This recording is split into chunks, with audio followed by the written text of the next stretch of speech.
Joining us now on the post-game show, a huge and historic 82-42 victory for Eric Elger. I'm Peter Ferrari. Coach joining us now in the booth, and boy, oh boy, that was first quarter was a little back and forth, Coach, but quarter two was one for the ages. Talk us through the success of the team.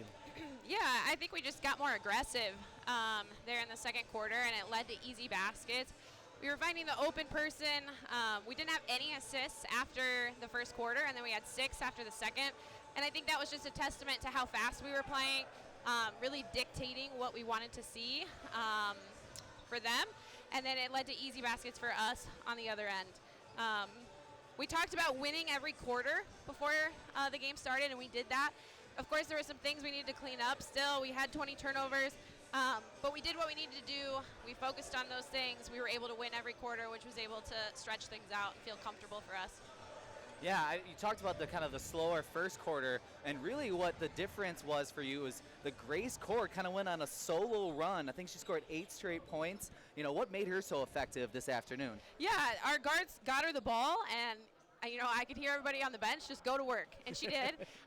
And she drew a lot of fouls, too, being able to get to the free throw line and go 7 of 8 and get those extra possessions there, extra scores. She did a really good job, and the guards continued to feed her, and she continued to do well. Yeah, it was really hard to not give her the ball at some point. And then you talked about a huge advantage you guys had in the game was the 51-21 rebounding advantage. What made you so effective on the glass? Because it really seemed like you were crashing the offensive boards really hard, and that gave you a lot of second chance opportunities. Yeah, we talked about how we wanted to have 15-0 boards, and we ended up with exactly that.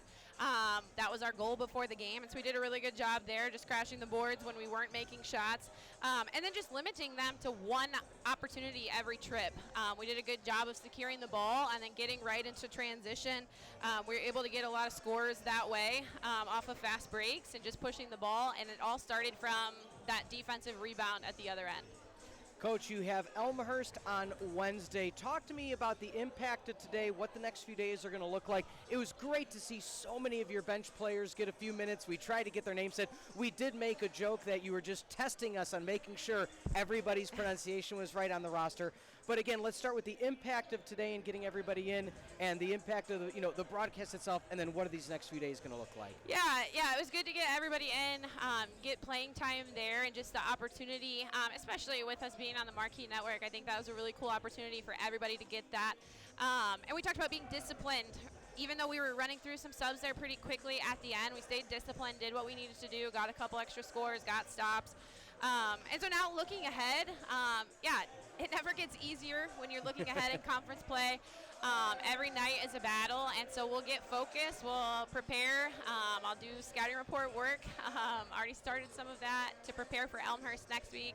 They're a really tough team. Bukata's playing really, really well.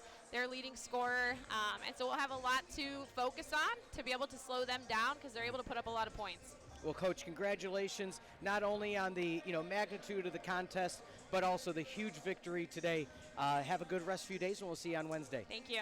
All right, thank you. That was, again, Coach Megan Jones, her second season at the helm, and we'll be joined shortly by Clea Butler. She had an opportunity to talk to Grace Cord. We'll take a timeout when we come back. Clea Butler with the Grace Cord Report right here on the Firebird Broadcasting Network.